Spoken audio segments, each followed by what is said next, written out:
Alice's Adventures in Wonderland by Lewis Carroll, Chapter 11, Who Stole the Tarts? The King and Queen of Hearts were seated on their throne when they arrived, with a great crowd assembled about them. All sorts of little birds and beasts, as well as a whole pack of cards. The knave was standing before them, in chains, with a soldier on each side to guard him.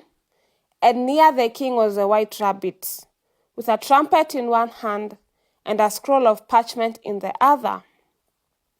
In the very middle of the court was a table, with a large dish of tarts upon it. They looked so good that it made Alice quite hungry to look at them. I wish they'd get the trial done, she thought, and hand round the refreshments. But there seemed to be no chance of this. So she began looking at everything about her to pass away the time.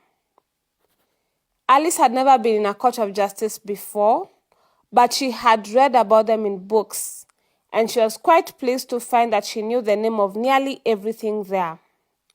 That's the judge, she said to herself, because of his great wig. The judge, by the way, was the king, and as he wore his crown over the wig, look at the frontispiece if you want to see how he did it. He did not look at all comfortable, and it was certainly not becoming. And that's the jury box, thought Alice, and those 12 creatures. She was obliged to say creatures, you see, because some of them were animals and some were birds. I suppose they are the jurors. She said this last word 2 or 3 times over to herself, being rather proud of it, for she thought, and rightly too, that very few little girls of her age knew the meaning of it all. However, jurymen would have done just as well. The 12 jurors were all writing very busily on slates. What are they doing?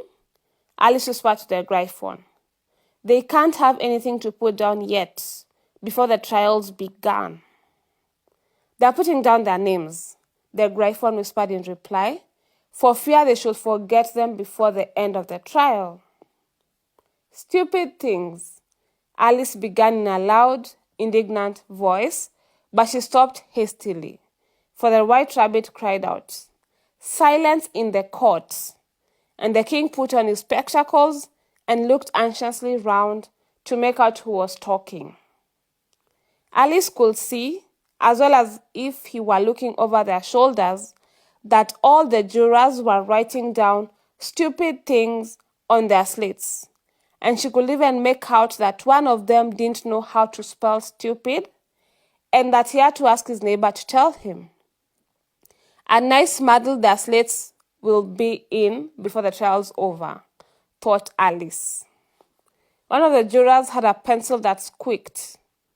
This, of course, Alice could not stand, and she went on the court and got behind him, and very soon found an opportunity of taking it away. She did it so quickly that the poor little juror, it was Bill, the lizard, could not make out at all what had become of it. So, after hunting all about for it, he was obliged to write with one finger for the rest of the day, and this was of very little use, as it left no mark on the slate. Herald, read the accusation, said the king. On this the white rabbit blew 3 blasts on the trumpet, and then unrolled the parchment scroll, and read as follows. The Queen of Hearts, she made some tarts, all on a summer day. The Knave of Hearts, he stole those tarts, and took them quite away. Consider your verdict, the king said to the jury. Not yet, not yet, the rabbit hastily interrupted. There's a great deal to come before that. Call the first witness, said the king, and the white rabbit blew 3 blasts on the trumpet and called out, First witness. The first witness was the hater. He came in with a teacup in one hand and a piece of bread and butter in the other. "I beg pardon, Your Majesty," he began, "for bringing this in, but I hadn't quite finished my tea when I was sent for." "You ought to have finished," said the king. "When did you begin?" The hater looked at the March Hare, who had followed him into the court, arm in arm with the Dormouse. 14th of March, I think it was," he said. 15th, said the March Hare. 16th, said the Dormouse. "Write that down," the king said to the jury, and the jury eagerly wrote down all 3 dates on their slates and then added them up and reduced the answer to shillings and pence. "Take off your hat," the king said to the hater. "It isn't mine," said the hater. "Stolen," the king exclaimed, turning to the jury, who instantly made a memorandum of the fact. "I keep them to sell," the hater added as an explanation. "I've none of my own. I'm a hater." Here the queen put on her spectacles and began staring at the hater, who turned pale and fidgeted. "Give your evidence," said the king, "and don't be nervous, or I'll have you executed on the spot." This did not seem to encourage the witness at all. He kept shifting from one foot to the other, looking uneasily at the queen, and in his confusion he bit a large piece out of his teacup instead of the bread and butter. Just at this moment, Alice felt a very curious sensation, which puzzled her a good deal until she made out what it was. She was beginning to grow larger again, and she thought at first she would get up and leave the court. But on second thoughts, she decided to remain where she was as long as there was room for her. "I wish you wouldn't squeeze so," said the Dormouse, who was sitting next to her. "I can hardly breathe." "I can't help it," said Alice very meekly. "I'm growing." "You've no right to grow here," said the Dormouse. "Don't talk nonsense," said Alice more boldly. "You know you're growing too." "Yes, but I grow at a reasonable pace," said the Dormouse, not in that ridiculous fashion. And he got up very sulkily and crossed over to the other side of the court. All this time, the queen had never left off staring at the hater, and, just as the Dormouse crossed the court, she said to one of the officers of the court, "Bring me the list of the singers in the last concert," on which the wretched hater trembled so that he shook both his shoes off. "Give your evidence," the king repeated angrily, "or I'll have you executed, whether you're nervous or not." "I'm a poor man, Your Majesty," the hater began in a trembling voice, "and I hadn't begun my tea, not above a week or so, and what with the bread and butter getting so thin, and the twinkling of the tea." The twinkling of the what?" said the king. "It began with the tea," the hater replied. "Of course, twinkling begins with a T," said the king sharply. "Do you take me for a dance? Go on." "I'm a poor man," the hater went on, and most things twinkled after that. Only the March Hare said, "I didn't," the March Hare interrupted in a great hurry. "You did," said the hater. "I deny it," said the March Hare. "He denies it," said the king. "Leave out that part." "Well, at any rate," the Dormouse said, the hater went on, looking anxiously round to see if he would deny it too. But the Dormouse denied nothing, being fast asleep. "After that," continued the hater, "I cut some more bread and butter." "But what did the Dormouse say?" one of the jury asked. "That I can't remember," said the hater. "You must remember," remarked the king, "or I'll have you executed." The miserable hater dropped his teacup and bread and butter and went down on one knee. "I'm a poor man, Your Majesty," he began.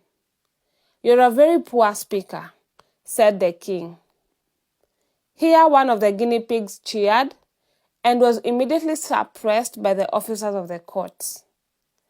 As that is rather a hard word, I will just explain to you how it was done. They had a large canvas bag, which tied up at the mouth with strings. Into this they slipped the guinea pig head first and then sat upon it.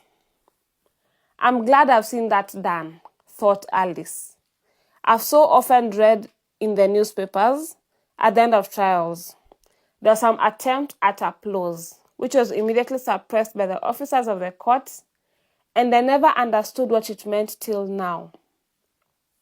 "If that's all you know about it, you may stand down," continued the king. "I can't go no lower," said the hater. "I'm on the floor as it is." "Then you may sit down," the king replied. Here the other guinea pig cheered and was suppressed. "Come, that finished the guinea pigs," thought Alice. "Now we shall get on better." "I'd rather finish my tea," said the hater, with an anxious look at the queen, who was reading the list of singers. "You may go," said the king, and the hater hurriedly left the court without even waiting to put his shoes on. "And just take his head off outside," the queen added to one of the officers, but the hater was out of sight before the officer could get to the door. "Call the next witness," said the king. The next witness was the duchess's cook. She carried the paper box in her hand, and Alice guessed who it was, even before she got into the court, by the way the people near the door began sneezing all at once. "Give your evidence," said the king. "Shan't," said the cook. The king looked anxiously at the white rabbit, who said in a low voice, "Your Majesty must cross-examine this witness." "Well, if I must, I must," the king said, with a melancholy air, and, after folding his arms and frowning at the cook till his eyes were nearly out of sight, he said in a deep voice, "What are tarts made of?" "Pepper, mostly," said the cook. "Treacle," said a sleepy voice behind her. "Collar that dormouse," the queen shrieked out. "Behead that dormouse. Turn that dormouse out of court. Suppress him. Pinch him. Off with his whiskers." For some minutes, the whole court was in confusion, getting the dormouse turned out, and by the time they had settled down again, the cook had disappeared. "Never mind," said the king, with an air of great relief. "Call the next witness."